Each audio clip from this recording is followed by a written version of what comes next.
What do we expect of our thought leaders?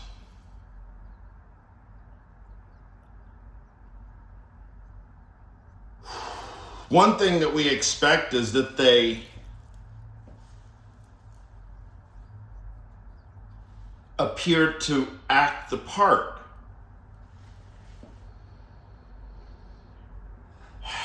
But of what consists acting the part of thought leader?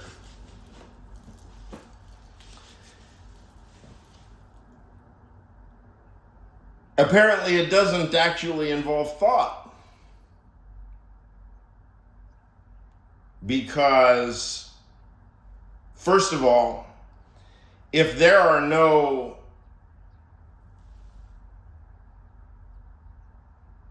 thought leaders that will hold other thought leaders to account, or if there are no non-thought leaders who will hold thought leaders to account,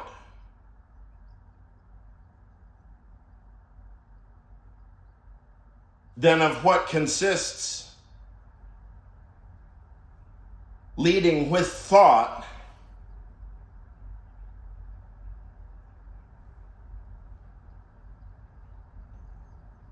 if there's no thought to be found? What do I mean by thought? Here's a great example. How you can test whether or not something is an example of thought.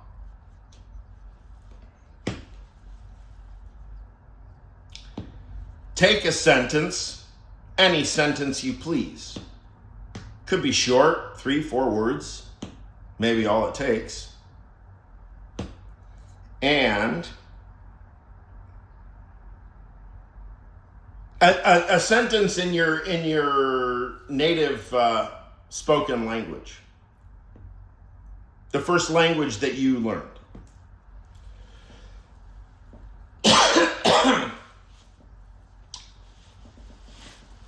You translate that sentence into a language that is not your second language.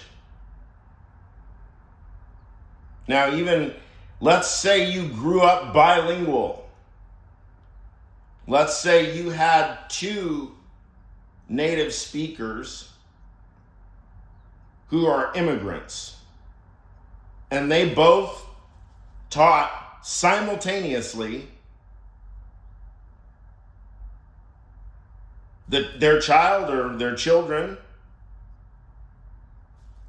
both the language of the country that they're in, as well as their ancestors' language, their predecessors' language from their culture.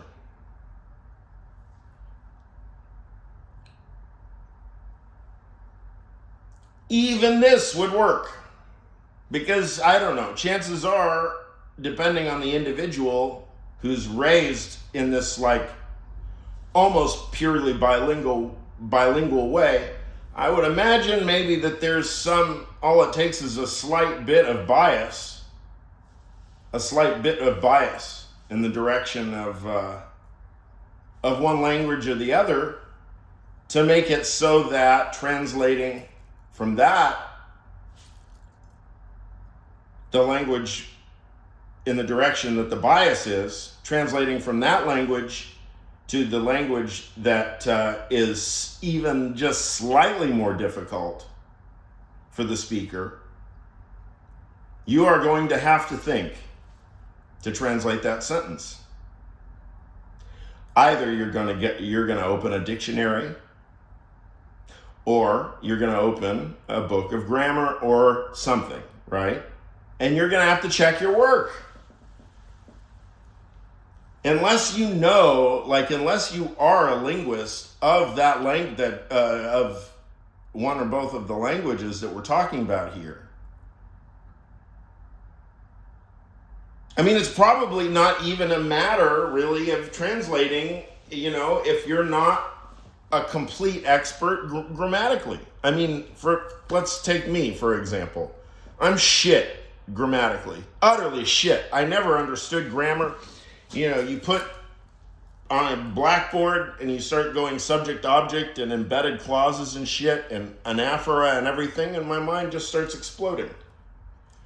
And I just start, you know, saying, Professor, but what about David Hume?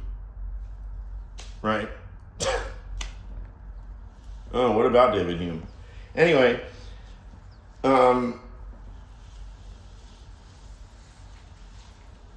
David Hume doesn't really get to grammar until he becomes Frege.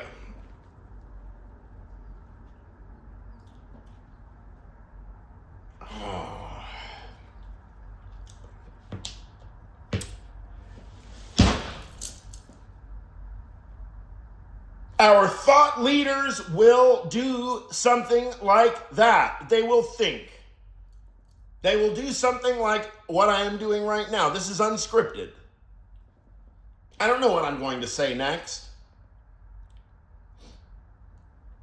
In order for anything to come out of my mouth right now, I have to roughly think it. It has to occur to me, some intuition has to come to me, and then I have to attempt to describe it.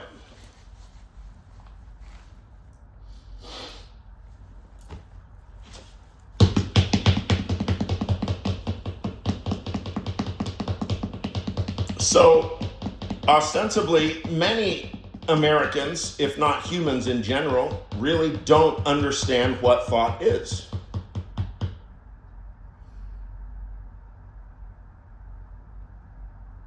Thought is roughly the logic. Thought is roughly the metabolic combustion of metabolic combustibles in the human body, directed toward the logical processing of semantics.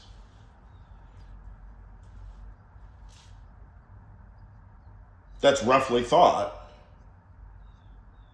It's a metabolic process. It involves circulatory energy, right? Charges, and discharges of energy, and however, we don't know how any of it works, and a lot of it, we don't know how it works. I mean, you know, we have some kind of vague notion that we could have an economic model of the psyche, you know, something like Freud attempted. Of course, Freud's model is, I don't know if any of Freud's models are very workable. They're not very set theoretic. At least Lacan's is open to set theory, right? You can absolutely incorporate Lacan. Lacan packages everything up. He puts a nice bow tie on it, ready for David Lewis. Well, nobody brought it to David Lewis, did they? Why? Nobody brought it to Kripke. You don't think those guys would have a field day theorizing Lacan? It's all spelled out. All the elements are there. Diagrams and shit. I mean, look, people like me, I'm a fucking dilettante, right? And I saw the word, I used the word unwritten the other day, and I thought, oh, that's a Grelling paradox, if I ever seen one. The word unwritten is not true of self. The word written is true of self. The word written is written.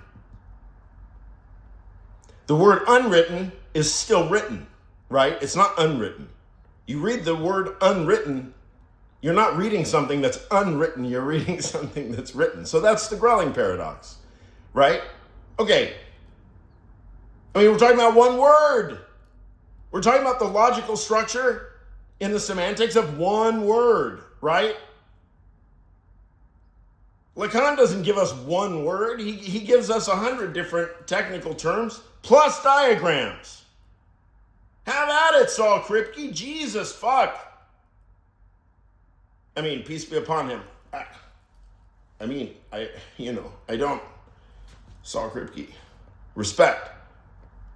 No, I mean Hartree Field, Grand Prix, Stephen Yablo, all the, Brandon Fiddleson people. Come on, do the Lacan. You don't even need his terms. Just redefine all the terms. What are you scared of? Come on.